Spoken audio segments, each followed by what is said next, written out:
It's time for us to move on to another part of sports tonight, this Monday, and this time we'll be discussing the Copa America Centenario. Of course, the tournament is on, and we've been having a lot of drama around those games. But on this part of the show, on Sports Tonight, Austin Okonakwan joins us, and of course, Onye Uchimachuku also on the show this Monday. Guys, I'm sure you've been following these tournaments as they opened on Friday.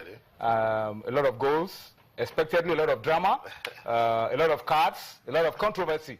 Let me start with you. How would you just give a recap of what Copa America has been offering since it kicked off over the weekend? Well, Tony, you know, when you talk in terms of Copa America, you're talking about some of the best players in the world, and you don't expect anything, you know, less. Despite the fact that in Nigeria, the matches are beamed at the wee hours. I think the earliest yesterday was around 10:30, yeah. People still, you know, stay awake to watch the games, you know, because of the superstars they follow. You know, the first game, U.S. against Colombia, Klinsmann, you know, the pre-match hype. A lot of people, fans, thought that the American team, you know, we match playing at home, the Colombians. And, well, it was an anticlimax. The Colombians won. James Rodriguez, you know, was one of the scorers. Eventually, he turned, you know, to a villain. He got injured in the 75th minute and had to be, you know, removed from the game.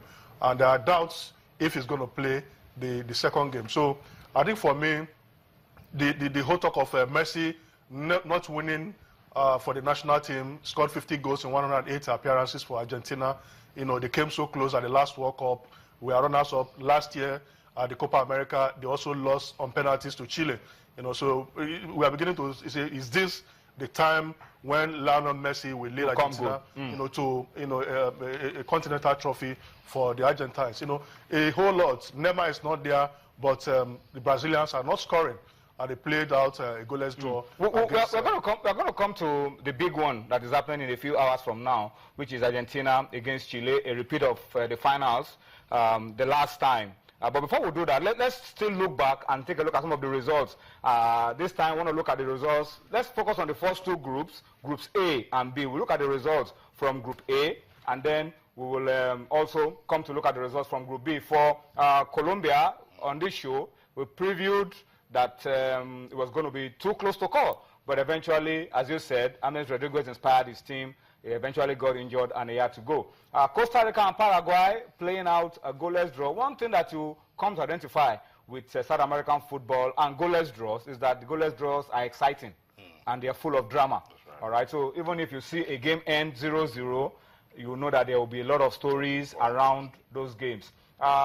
Group B, let's take a quick look at Group B. Austin, I'm going to come to you. That's right. Haiti losing 0-1 to Peru. Some people will say it's expected. But then the other game, Brazil-Ecuador, producing a controversial moment.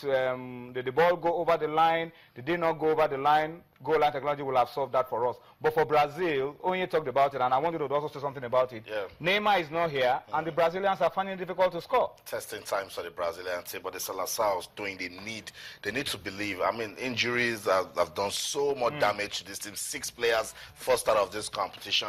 Kaká got injured. His replacement also got injured. And some of the big names that we expect, but as Onye says, a test of the character of this Brazilian team. Something is wrong. When did Brazil start depending on one player? Yes, when there's a superstar player in the team, you still admire the sort of players you have in the team. And again, this is Brazil. You expect that in a competition of this magnitude, in their first game against Ecuador, that they will not go on to win convincingly. But then it goes again to tell us that in South America, they don't respect any team. Whenever any team is coming out to play, they just come out to give their all. I was going to tell you, Austin, that Brazil are FIFA's favorite to win every FIFA organized competition. That's right. But they are no favorites in Copa America. They have to come and fight.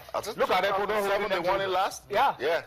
So that's what it is with South American football. If Peru or Paraguay should see Brazil, they tie Gele and wait for them because they know that there's another opportunity for the world to start talking about that, and sometimes they even go on to win. So I think for Brazil, there's something missing. I think Dunga needs to sit with his team and a psychologist, and they need to talk to them and look, this is Brazil. Football is a tradition in this country. We can't be dependent on a young Neymar to play football. Because if you even look at the team, there's quality all over. Even if you pick teams from Santos, you pick a team from Santos, Toyin, they should be able to beat Ecuador on their good day. So something is just wrong that we need to find out. Maybe they're still trying to get over what happened in 2014. Maybe they are trying to just go through this era of football changing in Brazil. But I still expect them to come out of Group B. I mean, a group where you have Peru, Ecuador, and Haiti. If Brazil doesn't come out of this, then their football should get into a state of emergency. Yeah, no Neymar. They are more interested in winning the Olympic gold, Onye. But is that going to take any pressure off Carlos Dunga if Brazil continue to falter the way they did against Ecuador? Is that going to be a let-off for Carlos Dunga? Absolutely, so much pressure, because they didn't win the last World Cup and they even crashed out in an ignominious manner. So there is so much pressure on Dunga. This is the second time of coming to, coach the Brazilian national team. But I think for the players, they must take responsibilities. Like what you said, these players are stars in their own right. You can't rely on one player. They must, take responsibility, ensure that, they do what their fans want them to do, and that is winning games. I think what they are doing, Neymar... We all know injury worries. Neymar pulled out, David Luiz is not interested. But the other players should rise up to the occasion. They don't want to take responsibility. I think what happened at the last World Cup is still trying to weigh them down. They let the whole nation down. No player wants to, pick up that challenge and say, okay, we're going to do it for Brazil. I'm going to drive this team forward. Absolutely. So I think as it is now, they must have to get inspiration somehow. Because how can you play goalless against Ecuador? And you still have about 2 matches to play in that group. So it's a very tricky one. And if they don't get results... They might crash out very early.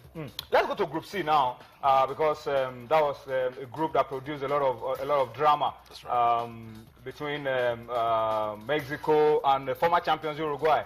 3-1 it ended. The Mexicans, we remember we said it on this show on Friday, they are like South Americans. So they are always at home when they are invited as guests to Copa America. In fact, there was a year they went all the way and won it. So, I mean, beating Uruguay 3-1, shouldn't come as a surprise, but for Uruguay, it's some sort of wake-up call. Of course, before that, Jamaica, nobody really giving them any chance of pulling through in this group, lost 0-1 to Venezuela. So right now, Uruguay have their back against the wall. They are already starting this tournament, bottom of the group. Yeah, they are. And so you know what happened before the game? The Uruguayans are complaining, and their fans are complaining that the organizers mistakenly played the national team of Chile. For them. And the players were bewildered. I think that's not a good one. But for the game proper, Mexico, I think they are a tournament team. At the last Olympic Games, you saw what they did. They won it. They know how to, win tournaments. And they have experienced players. Can you imagine that at 37, Marquez is still playing for the national team, and he scored one of the goals. And they still have some young. I think they've been able to blend youth and experience, and it's working so well for them. For Uruguay, they gambled, brought Suarez into the team, included him to the team on fit Suarez, and hoping that they will make it through the first stages when Suarez would be assumed to be fit. But as it is now, they have to be praying that they will survive the group stages. It's going to be really tough for them. So initially, I tipped Uruguay and, of course, Mexico to go through this group. But now, Venezuela, we bank on that result. They picked up against Jamaica. And then when they meet Uruguay, they will make it as difficult as it can be. Mexico, they are banking on the sort of support they will get. Remember, it's not so far away from home. And the coach has said, look, as soon as he said, they love playing as a team. So he said, if we're playing as a team, if everybody is coming together, aside you go and call Hernandez and you call Marquez, the rest, they don't know about them, but they play good football. They play as a team. Guadrado from PSV is also a very good midfielder. So what they are doing to themselves, they're saying, look, we will get good support, and this support will continue to grow if we keep winning. And it was a good test against Uruguay, and they went on to win that one convincingly. So in their next game, if they win it, the support will keep growing. All right, let's close this segment of the show by taking a look at the games that we played in a few hours from now. Believe it or not, this is like a World Cup semi-final. When you have Argentina against Chile, a repeat of the finals of the Copa America, the last edition, then you know that anything can happen in that one. So let's take a look at the fixtures for the games to be played early tomorrow. You could stay awake to watch this one. I mean, you won't have any regrets if you stay up to watch Argentina against Chile. Before that, we have Panama against Bolivia. Of course, that may not count for too much, but then you have to stay up to watch Argentina against Chile. Guys, where are you putting smart money on? Very difficult. Messi is not going to start. We learned, he dislocated his shoulder against Honduras in a friendly, and he got to California on Friday. He has not trained so well with the team, so he's not likely to start. Perhaps the coach, Martino... Messi doesn't need to train to play. Well, Martino will look at how the pendulum swings before introducing him. So I think I want to give it to Argentina. Yes, Chile won the last Copa America because they hosted at home. They had solid support, and the players rose up to the occasion. But something is telling me that this might just be the time for Argentina and Messi to shine. In 10 seconds, Argentina, Chile. If names play football, Argentina will win, but if it's a team, Chile will win. So which one are you choosing? Chile. Football is a team sport. All right. Chile. All right. So that's Oye is going for Argentina. We'll hold his neck to that when we come back. When it comes back on Wednesday, and of course Austin is tipping Chile to win that one. That's how we have to wrap it up, guys. Thank you so much for your time on this part of Sports Tonight. Sports Tonight continues. Stay with us. We'll be right back.